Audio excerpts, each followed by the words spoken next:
Next, we go to the Maxwell equation.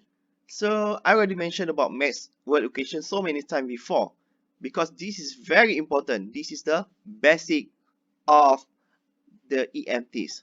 So basically, all electromagnetic wave must satisfy the Maxwell equations. So we have the four main equations that we will discuss. The first equation is what we call as a Gauss law for electric field. The second equation is a Gauss law for magnetic field. The third equation is Faraday's law. And the last equation is Ampere's circuit law. You can see more detail about this in page 347 in Study Cool. Let's go one by one. The first equation, the Gauss law for electric field. Okay, we have the point form and also the differential form.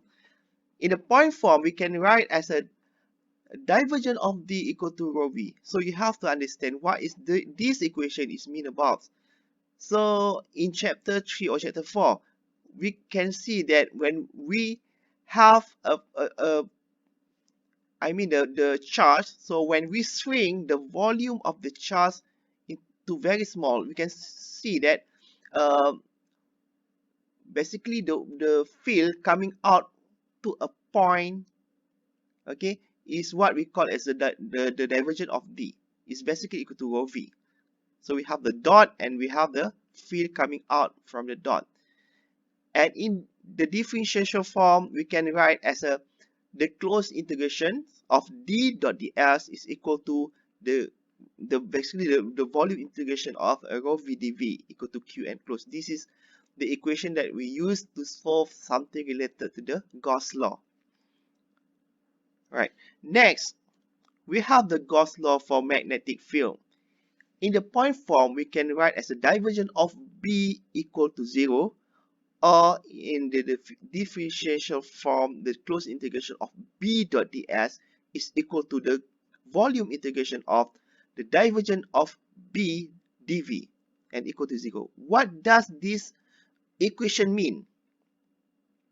Okay, from here, that's mean that when we have for magnetic field, we have the magnetic flux, okay, going into a surface, and then it going out to that surface. So basically, the net field going in and out to the surface is become 0. That's why the closed integration of B dot ds is equal to 0. Okay, the field coming in is equal to the field coming out. That's what the Gauss law for magnetic field mean about. For the third equation, this is a Faraday's law. Alright, so for the static field and time varying field, okay, for the static field we already see that the curl of E is equal to 0, or the closed integration of E dot dl is equal to the surface integration of curl E dot ds is equal to 0. I think you already understand this because when we have the electric potential, okay, so when the electric potential is integrated along a closed line, okay, when it go the began and the end point is the same point, so everything will be 0. It's just like a Kirchhoff law. Okay, when we have the total potential inside a closed circuit is equal to 0. So it's the same here. Next, we have for the time varying. For time varying here, we can see that the curl E is equal to negative del B over del T. So it's not 0. So we can see that there is a relationship between the electric field and the magnetic field for the time varying. And also we can write as in terms of the differentiation form, where the closed integration of E dot dl is basically equal to the integration of del B dot del T dot ds. So this is what we discussed in Faraday's law. Next, the last equation is the Ampere circuit law. In the point form, okay, this is what you already see so far the curl of H is equal to the current density J. Or we can write as the closed integration of H dot dl is equal to the surface integration of J dot ds is equal to I enclosed. Okay. But for the time varying, we have the curl H equal to J plus del D over del T. So we have another function here. Okay. This is basically the JC. Normally it's a JC. Okay. The conduction current density. In another form is basically H dot dl equal to J dot ds equal to I plus del D over del T dot ds. So we will discuss this part later on. Alright, so let's take the force equation to derive the lossy dielectric. Okay, what happens if we have the lossy dielectric? Lossy dielectric is where we have a material that have sigma not equal to 0. When the sigma is not equal to 0, that means there is a small leakage current can flow inside the material. Okay, from this equation, we have the curl of H equal to J plus del D over del T. So we can expand the J into sigma E. Hopefully you still remember J equal to sigma E plus D equal to epsilon E. So we have del epsilon E over del T. So we can put into this form. So the E is the same. So we move E.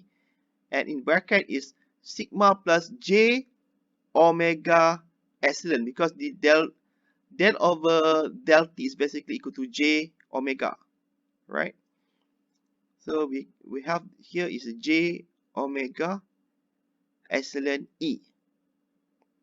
This is a first equation.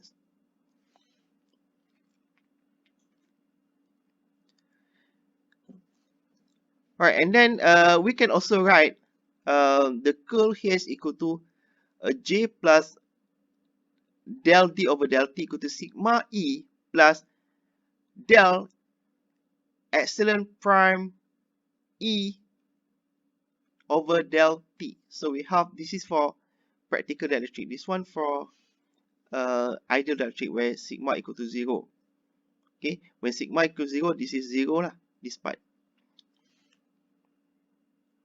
This one, sigma has certain value.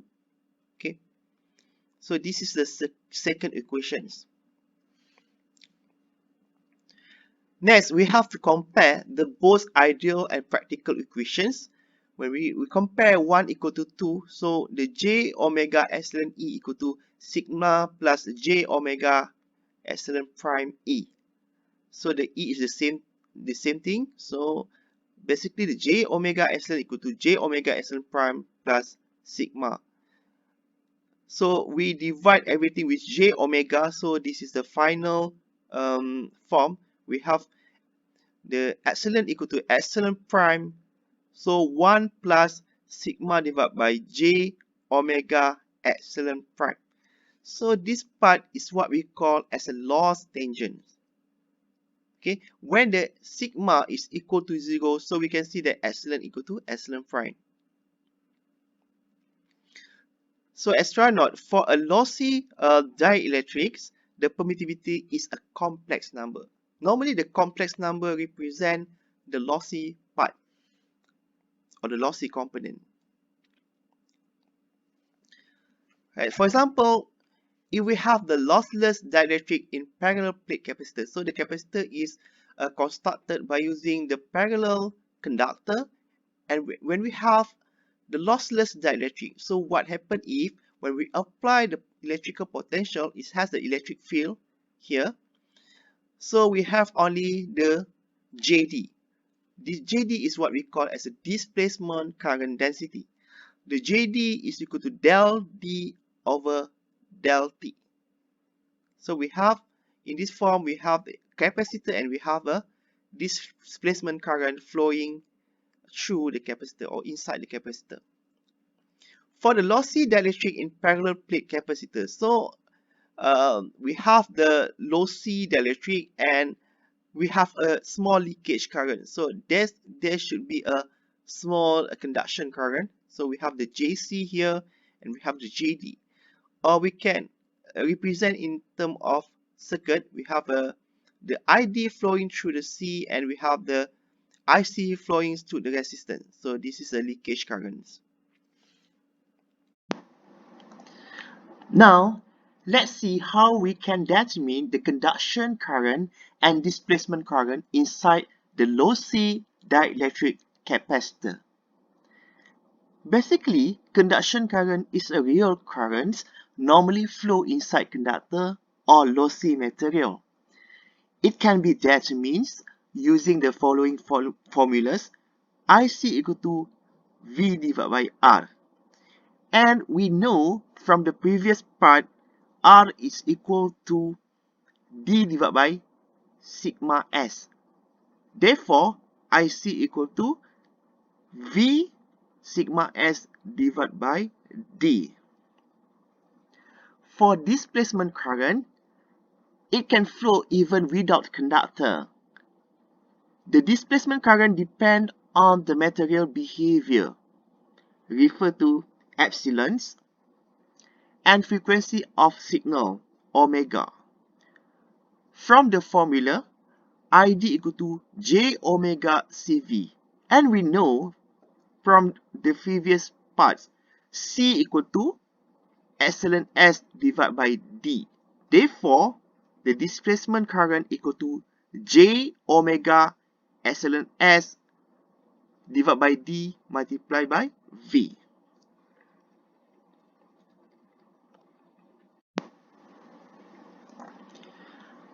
For lossy dielectric, we can determine how much losses experienced by the material by determining the loss tangents. The loss tangent can be determined by the ratio between the conduction current and displacement currents. When you fill in everything, it becomes sigma divided by omega epsilon. Therefore, the loss tangent depends on conductivity, radiant frequency, as well as permittivity of the substrates. Lossless material means when sigma equal to 0 or no loss or conduction current exists or can pass through the material. Lastly, power loss per unit volume can determine by using this formula. Power equal to sigma E dash square divided by 2, where this E dash square is basically the lossy component of electric field. And this is a homework for you. It just hopefully you try to do it because this is very important for your understanding. So we have, for example, the first case we have the static circuit in time varying magnetic field. So you can find the EMF. So this is your source, okay, your source of the magnetic field. And then we have the moving circuit. What happens if this circuit is moving away from the source? So you have to determine what is the induced EMF. For the third case, also both happen. We have the time invariant magnetic field, and also we have a moving circuit. So both cases you have to combine. The fourth case is about the displacement current. For the parallel plate capacitor, you have here the informations. So you have to find the equivalent circuit for this capacitor and calculate the conduction current, displacement current, and the loss tangents if we have the 1 volt source at 1 gigahertz. Okay, try to do it. And the last question is a displacement current for coaxial capacitor. So you can find the example in the study cookbook. Okay, so this is all for chapter 10. Alright, so thank you very much.